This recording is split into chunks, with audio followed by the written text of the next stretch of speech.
Chegamos no segundo momento da aula de hoje e agora nós vamos entender a dinâmica, as sucessões e interações das populações de uma comunidade.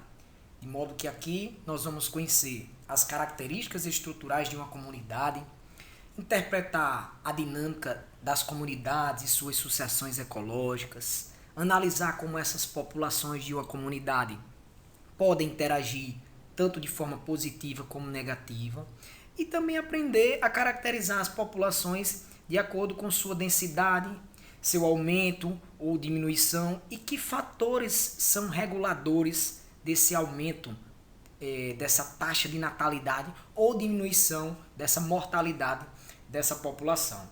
Então, para a gente entender as comunidades e populações, nós precisamos começar pelas características estruturais de uma comunidade. O primeiro procedimento a ser realizado ao se estudar uma comunidade é a identificação das diferentes espécies que a compõem, né? Porque para isso são necessárias diversas coletas ao longo do ano, de modo que as populações elas não são constantes nem todo o tempo. Então, há populações, por exemplo, que ocorrem apenas em algumas estações do ano ou são mais abundantes em determinados meses do ano. Então, teoricamente, se você observar nesse levantamento, deveriam constar todas as espécies que existem no local. Como na prática isso é quase impossível, então a solução mais adotada pelos pesquisadores, pelos ecólogos, é estudar as populações de algumas das espécies dessa referida comunidade. Então, uma vez identificadas as espécies de interesse que compõem uma comunidade, é importante destacar que está sendo determinada a abundância de cada uma delas, e essa abundância é frequentemente definida em termos de densidade populacional. A densidade de uma espécie em uma comunidade nada mais é do que o número de indivíduos que compõem a população por unidade de área ou volume do ambiente. Então, você tem aí o número de indivíduos que a compõem aquela área, aquele ecossistema, aquela unidade, aquele território que ela está vivendo. Então, outro dado importante para se analisar aí nessas características estruturais é a frequência relativa de determinada espécie em uma comunidade. A frequência relativa fornece a estimativa da dominância numérica dessa espécie em relação às demais. A gente pode calcular a frequência numérica dividindo-se o número de indivíduos de uma população pelo número total de indivíduos da comunidade e multiplicando o resultado por 100, né? Que é então aí apresentada a frequência relativa, portanto, a porcentagem de indivíduos de espécie nessa comunidade. Então, a espécie que apresenta maior frequência relativa, ela é chamada de espécie dominante.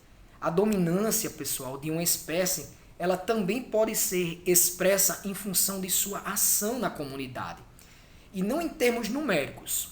Isso quer dizer o quê? Quer dizer que uma espécie pode ser pouco abundante, mas exercer papel mais importante sobre a comunidade do que uma espécie com mais indivíduos, mas com papel ecológico, né, naquele nicho menos expressivo.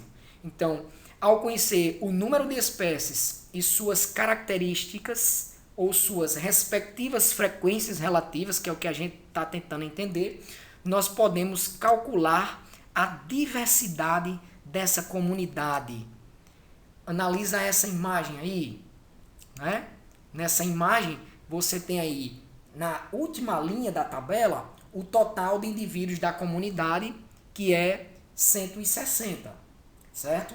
Mas eu quero aí analisar a frequência relativa de determinada espécie, certo?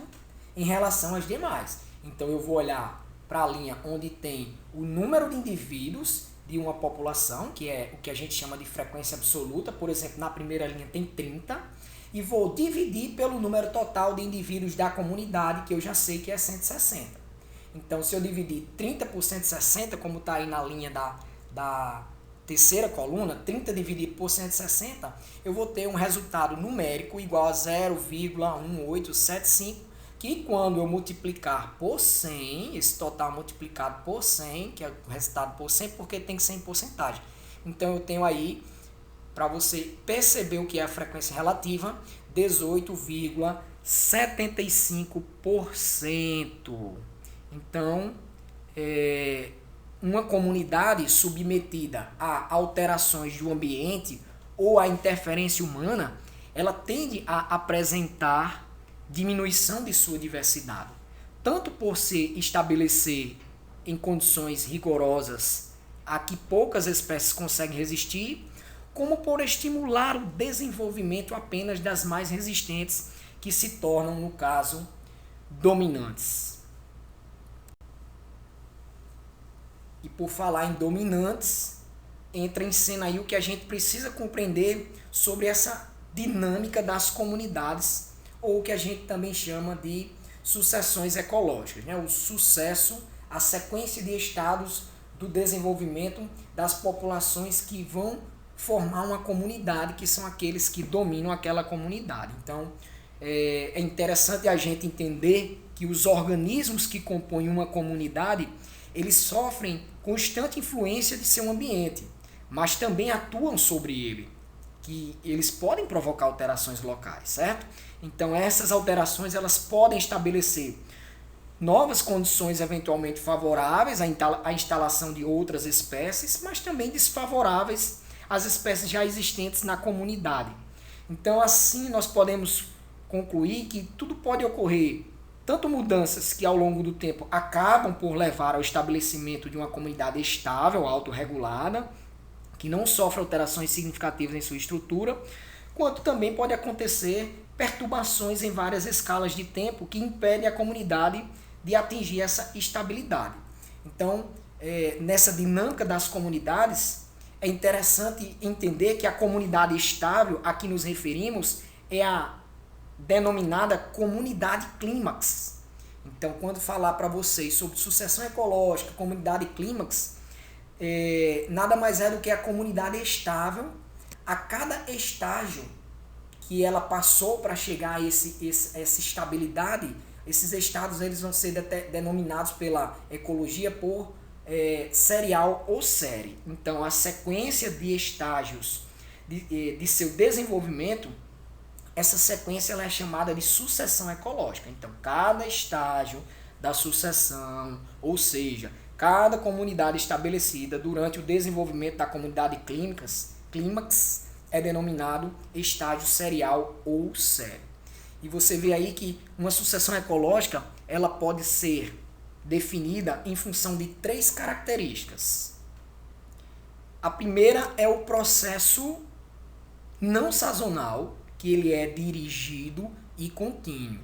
Então você tem aí um substrato, uma área aberta, onde você tem organismos pioneiros que vão se estabelecer, certo? Nessa série, né? nesse estágio aí, entre o estabelecimento dessa comunidade pioneira, nós podemos ter alterações nas condições ambientais, como nós já entendemos, ou podemos também ter novos organismos que vão se estabelecer, e dentro dessa variabilidade das condições ambientais e dessa complexidade estrutural e funcional desse ecossistema, até que ele seja estabilizado, até que essa comunidade sofra essa estabilização por essas condições do meio e chegue ao clímax, que é a comunidade estável, ocorre como se fosse respostas às modificações nas condições ambientais locais provocadas, gente, pelos próprios organismos. Então, termina com o estabelecimento de uma comunidade clímax que não sofre mais alterações significativas em sua frequência. Então, a sucessão ecológica, ela pode ser entendida por 2 tipos: a primária ou a secundária, dependendo do seu estágio inicial. Vamos entender cada uma. A sucessão primária é quando o início da colonização ocorre em regiões que nunca foram habitadas. Então, regiões anteriormente desabitadas que não reúnem condições favoráveis à sobrevivência da maioria desses seres vivos. É o que acontece, por exemplo, em superfícies de rochas nuas, de dunas de areias recém-formadas e de lavas vulcânicas recentes. Então, poucas espécies elas vão conseguir suportar as condições adversas desse ambiente. Já a sucessão secundária é quando o desenvolvimento de uma comunidade ele tem início em uma área anteriormente já ocupada, né, por outras comunidades que já foram bem estabelecidas, como terra de culturas abandonadas, campinas aradas, florestas recém-derrubadas. Então, em geral, as sucessões primárias elas demoram mais tempo para atingir o clímax do que as secundárias. Estudos de sucessão primária em dunas ou em regiões de derramamento de lava estimam que sejam necessários pelo menos 1000 anos, gente, para o desenvolvimento de uma comunidade clímax. Já a sucessão secundária em terras com clima úmido e temperado, estima-se que pode, claro, onde houve, né, a derrubada de matas, eu estou falando da secundária, pode levar cerca de 100 anos. Então, olha a diferença aí. As espécies elas que iniciam esse processo de sucessão, elas são chamadas, como eu falei, de espécies pioneiras, né? E ao longo dessa sucessão, as comunidades que se instalam sofrem mudanças em sua estrutura e essas mudanças acabam que interferindo na variabilidade das condições ambientais e na complexidade estrutural e funcional desse ecossistema. Tá ficando mais fácil agora, a gente vai apenas entender as interações entre populações de uma comunidade. Essa parte aqui vocês já conhecem, vocês vão só lembrar comigo lá desde o ensino fundamental, tá ok? Note que as populações de uma comunidade, elas interagem por meio de seus indivíduos, exercendo assim influências recíprocas, tanto no nível populacional, quanto individual. Então essas interações, elas podem ocorrer entre indivíduos da mesma população, e aí a gente vai chamar de intraespecífica, e entre indivíduos de populações diferentes, que a gente vai chamar de interespecíficas, tá? Então, quando analisadas isoladamente, essas interações, elas podem revelar o termo harmônico e desarmônico, tá bom? As interações harmônicas também podem ser chamadas de positivas, e são aquelas em que há prejuízo para aquelas que não há prejuízo, né, já que é positivo para nenhuma população interação aí. Já as interações desarmônicas também podemos chamar de negativas, certo? Pelo menos uma das populações ela sofreu algum tipo de desvantagem. Então vamos entender isso levando em consideração que o total das interações em uma comunidade, sejam harmônicas ou desarmônicas, é importante para o equilíbrio das populações que vão estar interagindo, certo? Então vamos entender primeiro as interações intraespecífica, que você tem aí interações harmônicas. A primeira delas é sociedade. Você tem aí uma cooperação entre indivíduos da mesma espécie em que há divisão de trabalho, mantendo-se todos automaticamente separados. Por exemplo, insetos sociais como abelhas, cupins e formigas. Já na colônia, você tem aí a associação entre indivíduos da mesma espécie anatomicamente unidos entre si. É diferente, é parecido com a sociedade, mas é diferente porque na sociedade você tem indivíduos da mesma espécie que há divisão de trabalho, mas eles estão anatomicamente separados. Na colônia é harmônico, porém eles estão anatomicamente unidos entre si, que é o que ocorre com os corais. Certo? Já nas desarmônicas, as intraespecíficas, repito, desarmônicas, você vai ter aí o canibalismo, que é quando um indivíduo mata outro da mesma espécie, da mesma população para se alimentar. A competição intraespecífica, ocorre em praticamente todas as populações em que os indivíduos disputam recursos não disponíveis em quantidade suficiente para todos, como pode acontecer uma disputa por alimento ou território, por exemplo. Então você tem indivíduos disputando recursos, alimento, espaço, abrigo, proteção, acasalamento, né, com outros seres da sua mesma população e da sua mesma espécie. Agora vamos entender as interações entre populações de uma comunidade no sentido dos indivíduos de diferentes populações e espécies, né, que são as interações interespecíficas. Então elas podem ser harmônicas, como é o caso do mutualismo, protocooperação, inquilinismo e comensalismo. Vamos ver um por um. Mutualismo. No mutualismo, os participantes eles vão se beneficiar em manter a relação de dependência. É o que ocorre, por exemplo, com a maioria dos linkens, que são associações entre fungos e algas. Já na protocooperação, os participantes eles se beneficiam e podem viver de modo independente, o que não acontece no mutualismo, certo? No mutualismo eles dependem um do outro para viver, certo? E aqui eles podem viver de modo independente.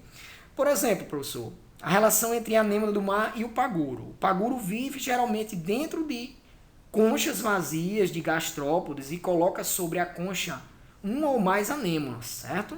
E ao se deslocar, possibilita maior chance de obtenção de alimento para a anêmona, que normalmente vive fixa na rocha e se desloca pouco. Então, por outro lado, a anêmona possui células urticantes que utiliza para matar suas presas e acaba por proteger o paguro de seus, de seus predadores, tá ok? Já no inquilinismo, o indivíduo geralmente obtém proteção ao se associar ao outro, sem lhe causar prejuízo. Por exemplo, orquídeas que vivem sobre árvores. Fala nesse caso de inquilinismo epifitismo, viu? Que é o caso das orquídeas que vivem protegidas por árvores. Tem também o comensalismo, né? Que é harmônico. Assim como no inquilinismo, apenas um participante se beneficia, né? Sem causar prejuízos, claro, ao outro. Então a associação ocorre em busca de alimento. Por exemplo, o tubarão e o peixe-piloto, que se aproveitam dos restos de alimentos capturados pelo tubarão, né? O peixe-piloto ele se aproveita desses alimentos, como você pode ver aí na fotografia, né? Cada imagem na sequência respectiva, né? A primeira no canto esquerdo da tela, o mutualismo, a segunda, a protocooperação, a terceira, o inquilinismo e a quarta, o comensalismo. Agora vamos apresentar para vocês as desarmônicas, né? Aqui nós vamos ver o amensalismo ou antibiose, certo? Predatismo, parasitismo e a competição agora interespecífica, que é entre indivíduos de diferentes espécies. O amensalismo ou antibiose. Aí os indivíduos de uma população eles vão secretar substâncias que inibem o desenvolvimento de indivíduos de outras espécies. Por exemplo, fungos que secretam antibióticos que vão impedir a multiplicação de bactérias. Daí, dessa ideia, a ciência, nasceu na ciência a produção dos antibióticos que vão ajudar a gente a se livrar das bactérias, né? Então os fungos produzem esses antibióticos e aí a indústria farmacêutica produz aquela cápsulazinha que vai ajudar a gente a inibir o desenvolvimento daquelas bactérias que está causando a doença no ser humano. Predatismo. Um indivíduo captura e mata outro de outra espécie para dele se alimentar. Então, quando a planta é o alimento, fala-se de herbivoria, certo? Então, exemplo, aranhas que se alimentam de insetos, gaviões que comem cobras, plantas carnívoras.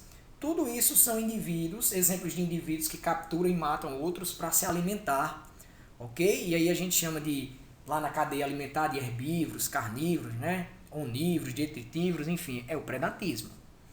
Também tem o parasitismo, que é desarmônico, onde o parasita vive no corpo de um indivíduo de outra espécie, é o que a gente chama de hospedeiro, porque ele está retirando ali o hóspede, né? O alimento, né? Via regra, não mata seu hospedeiro em curto prazo, certo? Os parasitas podem ser classificados em ectoparasitas, que são os externos ao corpo do hospedeiro, e endoparasitas, que são os internos ao corpo do hospedeiro. Então, exemplos disso, carrapatos, que são ectoparasitas animais, pulgões que sugam a seiva das plantas, cipó-chumbo e erva de passarinho, que são ectoparasitas de plantas. Aí, e os endoparasitas que nós conhecemos, podemos citar aqui vírus, protozoários como plasmódio e trypanossomo, que são os endoparasitas, ok? E para finalizar, a competição agora interespecífica, que é entre indivíduos de diferentes populações. Indivíduos de duas ou mais populações de espécies diferentes vão apresentar nichos ecológicos semelhantes. E aí é quando ocorre a disputa pelo mesmo recurso do meio, quando esse recurso ele não é suficiente para todos.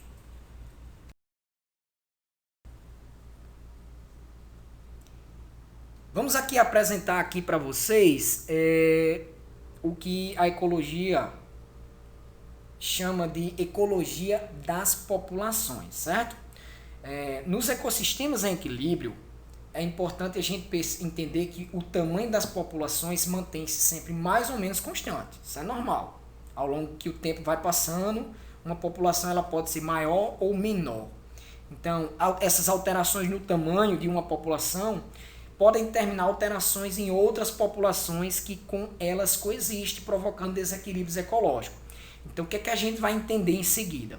As principais características de uma população, que é a densidade e o seu potencial biótico, e os principais fatores reguladores do tamanho das populações fundamentais para a manutenção do equilíbrio no ecossistema. Então, embora os fatores abióticos, como a temperatura, a umidade do ar, eles sejam importantes, nós vamos deter nossa atenção apenas nos fatores bióticos, certo?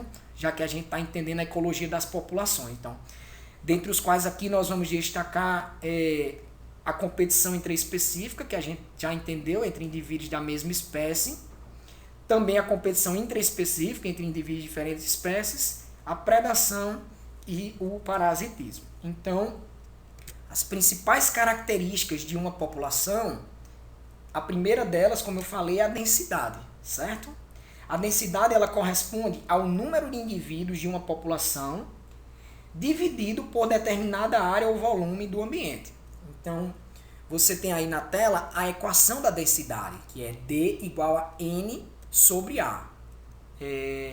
Nessa fração, nós podemos analisar o crescimento de uma população depende de dois conjuntos de fatores. Um que contribui para o aumento da densidade, do qual fazem parte as taxas de natalidade e imigração, e o outro que contribui para a diminuição da densidade, então formado pelas taxas de mortalidade e de emigração. Mas o modo como esses fatores interagem determina se o tamanho da população sofre variação. Aí, em caso afirmativo, é permitido analisar as causas dessa variação. Então, como eu disse, né, os fatores, a taxa de natalidade corresponde à velocidade com que novos indivíduos são adicionados à população por meio da reprodução. Já a taxa de mortalidade corresponde à velocidade com que indivíduos são eliminados dessa população por morte. Então você tem aí a taxa de imigração e a taxa de emigração também, que correspondem respectivamente imigração ao número de indivíduos que entram em uma população e emigração ao número de indivíduos que saem por unidade de tempo, né? E esses dois mecanismos compreendem a dispersão ou a migração dessa comunidade, certo? Então, entra em cena aí o potencial biótico, que é essa capacidade que a população tem de aumentar o número de indivíduos, claro, em condições ideais. Mas nós não podemos esquecer que existem, nesse aumento, nessa natalidade e imigração que eu já falei, ou nessa diminuição, nessa mortalidade e imigração, fatores que vão regular, fatores importantes que são os reguladores desse tamanho da população, certo?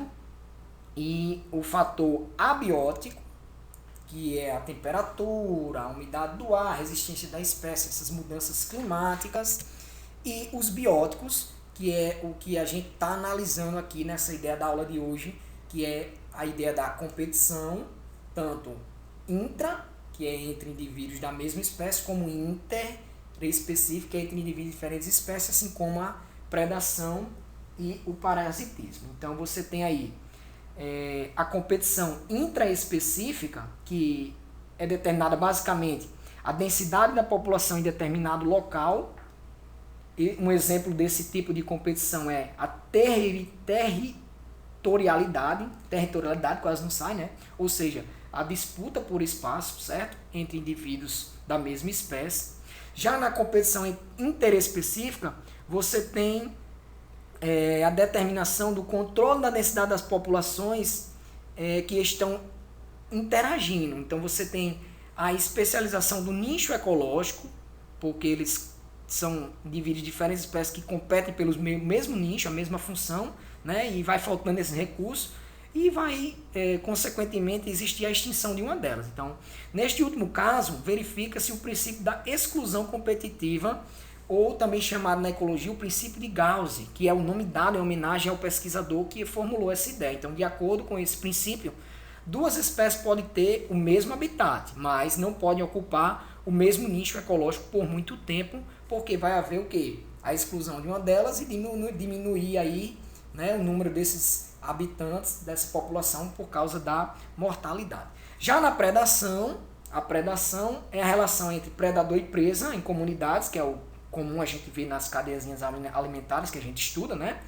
Que pode ser estáveis, que evolui de modo a estabelecer equilíbrio entre as populações envolvidas, e a população desses predadores pode determinar a densidade de uma população de presas e vice-versa. Então, um exemplo de clássico em relação predador e presa no controle populacional, tanto do predador quanto para a presa, é dado pelas lebres e pelos linces que vivem nas regiões frias do Canadá. A Companhia da Baía de Hudson acompanhou de 1845 a 1935, né, aí 90 anos, a quantidade de peles desses animais que eram caçados, certo? E aí pôde-se perceber como essa predação era intensa aí nesse mesmo ecossistema. À medida que aumentava o número de lebres, aumentava também o número de linces, que passam a ter mais alimento. Então, o aumento do número de linces reduz a quantidade de lebres, pois eles serão mais predados, né? Então, quando a população de lebres diminui, a população de linces, consequentemente, também diminui, pois há menos alimento disponível, havendo menos linces, menor número de lebres, é predado e a população aumenta, recomeçando o ciclo. E, para finalizar, o predatismo, né? Os parasitas, Os parasitas, eles são, via de regra, mais específicos que os predadores na obtenção do alimento. Porque enquanto os predadores eles podem procurar várias outras fontes de alimento quando uma população de presas é reduzida, os parasitas eles se instalam apenas em uma ou em algumas poucas espécies. Essa característica ela é importante para os estudos de controle biológico de pragas. O controle por meio de parasitas parece mais adequado por ser específico. Então, você tem um predador empregado como agente controlador que pode utilizar de outro recurso, provocando alterações nas redes alimentares, que é o que aconteceu, por exemplo, nas cadeias alimentares. É o que aconteceu no caso dos pardais originários da Inglaterra que foram introduzidos em Nova York por controlar uma espécie de lagarta. Então, como os pardais encontraram vários outros alimentos, além dessa espécie de lagarta, espalharam-se pelos Estados Unidos, tornando-se praga em alguns lugares. É o que pode acontecer na ideia do nosso ecossistema. Por exemplo, a gente detesta o sapinho, acha ele nojento, mas se essa espécie diminuir, aumentará a espécie de inseto que, consequentemente, será para nós, seres humanos, uma praga, ok?